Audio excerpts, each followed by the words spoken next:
fondement même de la quête intellectuelle et scientifique en Afrique sur la notion de Dieu, ça a été déjà de se dire une chose qui est extraordinaire.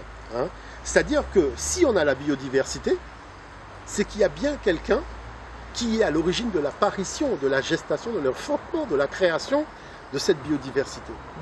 Maintenant, la question c'est, est-ce qu'il y a eu plusieurs personnes, donc plusieurs êtres supérieurs, qui ont chacun créé un élément, c'est-à-dire est-ce qu'il y a eu un dieu pour les cocotiers, un dieu pour les manguiers, ou est-ce qu'il y a eu un seul être qui a conçu la totalité de la création? Et en faisant une analyse scientifique, ils se sont rendus compte qu'en fait, il y avait un seul être à l'origine de tout.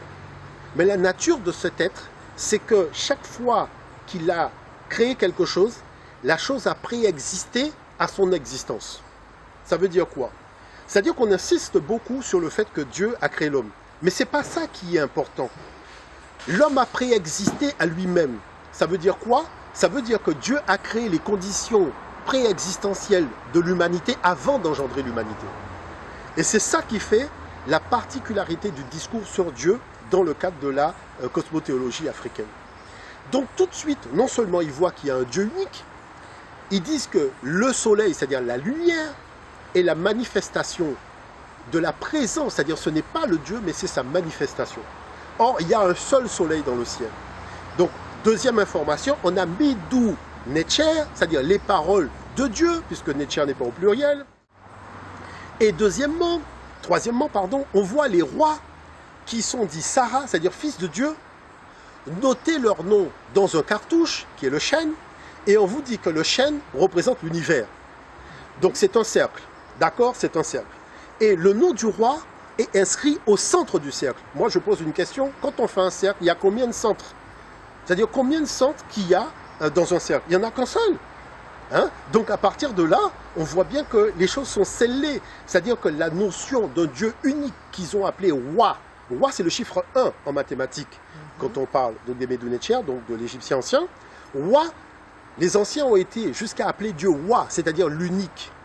Et quand ils ont dit dans les textes que votre Dieu est le Dieu unique, il n'y en a nul autre mis à part lui, c'est une information qu'on retrouve dans plusieurs textes sur papyrus, qu'on retrouve par exemple dans l'hymne d'Akhenaton qu'il a fait à Aton, donc c'est-à-dire la manifestation de la présence de Dieu qu'il a appelé Aton, mais qu'on va retrouver dans la Bible, dans Marc et qu'on va retrouver dans le Coran.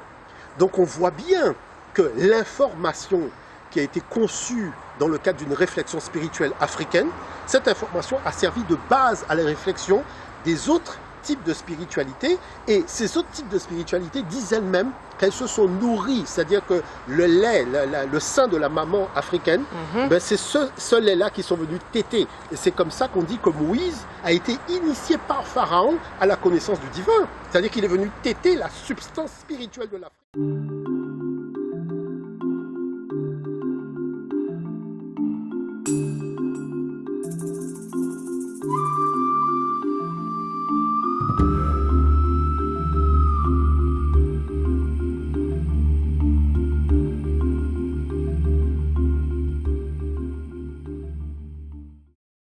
C'est que si les anciens en Afrique ont inventé l'écriture, ils ont forcément donné un nom à ce qu'ils ont inventé. Parce qu'on s'aperçoit que, par exemple, l'Europe, qui n'a pas inventé l'écriture, puisque l'écriture procède des Cananéens, de l'aveu même des historiens européens qui font autorité, je veux parler d'Hérodote ou de Dior de Sicile ou d'autres, ils disent que ce sont des Cananéens, qu'ils appellent des Phéniciens, qui avaient apporté l'écriture à des Noirs qui vivaient en Europe avant l'arrivée des Indo-Européens. Et les Indo-Européens envahisseurs sont arrivés au moment où il y avait cet échange d'informations. C'est pour ça qu'ils disent qu'ils ont appris cette technicité auprès des Pélages, les Pélages qui étaient déjà là. Et même l'écriture latine n'est pas une invention de la gestation intellectuelle des Indo-Européens, parce qu'il y avait un peuple qui était déjà là, un peuple négro-africain qu'on appelait les Étrusques, voyez. Et moi, je veux bien qu'on discute. Mais le problème, c'est qu'on a quand même analysé l'ADN des sépultures des Étrusques, et on a bien vu que cet ADN ne correspondait pas à l'ADN indo-européen. Donc, je dirais là-dessus, il n'y a même pas matière à discussion. Bon. Donc, s'ils ont inventé l'écriture, il y avait un nom pour l'écriture. Hein, puisque dans les textes grecs, il n'y a pas de nom pour l'écriture.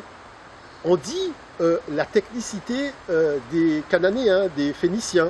c'est-à-dire c'est l'apport de la Phénicie. Voilà, il n'y a pas de mot puisque ce n'est pas une invention faite par les Indo-Européens. Mais l'écriture étant une invention faite par les Africains, ils ont appelé cette invention Medu Necher. Alors, Medu, Med en égyptien ancien, hein, ça veut dire la parole. Medu, c'est le pluriel. Le ou représente le pluriel, donc ça veut dire les paroles. Mais Necher n'est pas au pluriel, c'est bien au singulier. On n'a pas dit Necheru, on a dit Necher.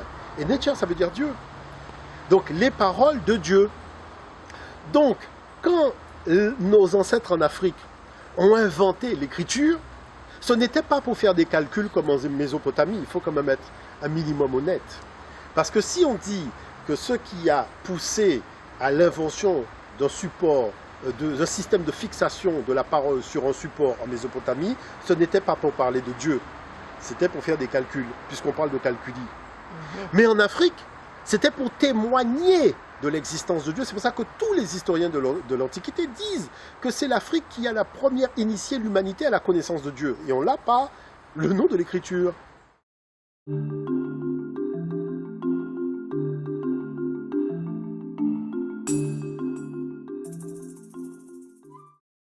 Voilà que les Grecs arrivent en Afrique et découvrent des textes sacrés sur papyrus qui vont appeler Biblus. Parce qu'il y a quand même des choses extraordinaires. Tout le monde a un dictionnaire. Il y a ce qu'on appelle l'étymologie, donc les dictionnaires étymologiques. N'importe qui prend un dictionnaire d'étymologie, qui va regarder le mot Bible, la définition et l'étymologie du mot Bible, se retrouve transposé directement en Afrique avec la notion de texte sacré sur papyrus. Alors la chose c'est quoi? C'est-à-dire qu'on vous dit écorce de papyrus, c'est-à-dire Biblus, ça provient de l'utilisation des écorces de papyrus. Il faut arrêter de nous raconter des histoires. Le grec qui est arrivé en Afrique a bien vu que les papyrus servaient en fait à la confection du support. C'est pour ça qu'on appelle le support papyrus du nom de la plante.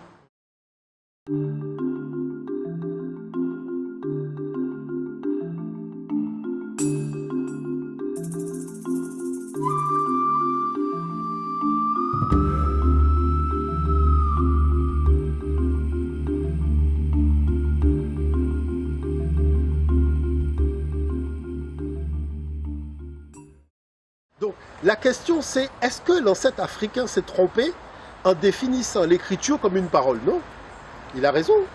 Il a voulu simplement fixer définitivement la parole de Dieu. D'où le fait qu'il est appelé, c'est pas le fait d'avoir fixé qui est important, c'est qui a produit l'information et quelle était la nature de cette information. C'est pour ça qu'il l'a appelé Medu Necher, c'est-à-dire les paroles de Dieu. Et ça, c'est important d'arriver à comprendre ça.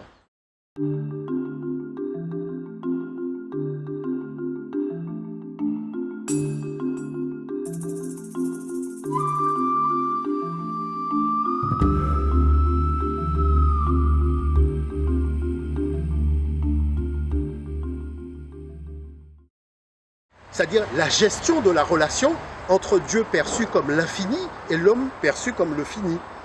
Et si le fini représente la matière, est-ce que le fini peut avoir une discussion avec l'infini? Non. Donc il faut que la part qui représente l'infini dans l'homme, c'est-à-dire l'esprit, engage une relation avec, je dirais, l'infini qui est à l'origine de la création de tous les êtres. Et c'est cet infini qui est l'esprit de l'homme qui doit hériter de l'immortalité, c'est-à-dire de la vie éternelle, tandis que la dimension de la matière, elle est appelée à disparaître. Donc on voit bien que dans le discours théologique qui a été élaboré à l'époque en Afrique, il y avait un sens réel des choses qui servait d'inspiration aux hommes, puisqu'il n'y avait pas d'intégrisme religieux, il n'y avait pas toutes ces problématiques de conflit, et pourtant chaque temple avait sa dimension théologique qui était, je dirais, qui venait en fait tout simplement en complémentarité de la grande pensée théologique qui permettait de cerner Dieu, non pas dans ce qu'il était, dans un aspect particulier, mais dans la globalité de ses aspects.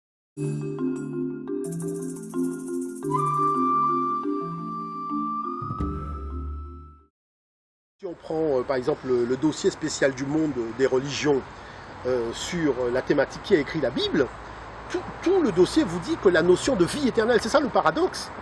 C'est-à-dire que la notion de vie éternelle, la notion de paradis, la notion de ressusciter d'entre les morts, avant le contact avec l'Afrique, personne n'avait cette information. C'est pour ça que, ayant reçu cette information, l'Occident a fait quelque chose qui dépasse l'entendement, c'est le Nouveau Testament. C'est-à-dire Dieu a un Ancien Testament, un Testament du milieu, un Testament de la fin. C'est-à-dire que, on va où là? Dieu, quand il a créé l'univers, il n'y a pas eu deux Big Bang. Il n'y a pas eu l'ancien Big Bang et le nouveau Big Bang. Il y a eu un seul Big Bang.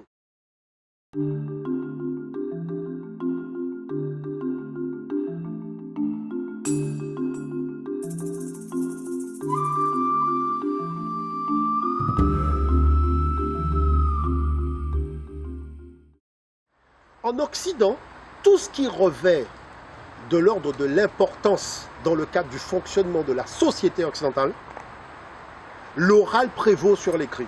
C'est-à-dire quand un président prête serment, c'est verbalement, c'est-à-dire c'est sa parole qui l'engage. Quand on est dans le tribunal, c'est la parole qui engage.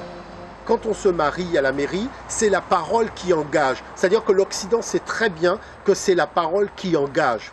La parole engage parce que tout le monde a bien entendu, c'est-à-dire on dit les choses devant témoin et la chose est censée venir du cœur. Parce que peut-être une personne n'a pas entendu, mais quand il y a beaucoup de monde, il y a quand même la majorité des gens qui ont bien entendu ce qui a été dit. Et l'écrit ne vient que confirmer ce que la parole a dit. Donc, qui fait que la parole a toujours eu la primauté sur l'écrit.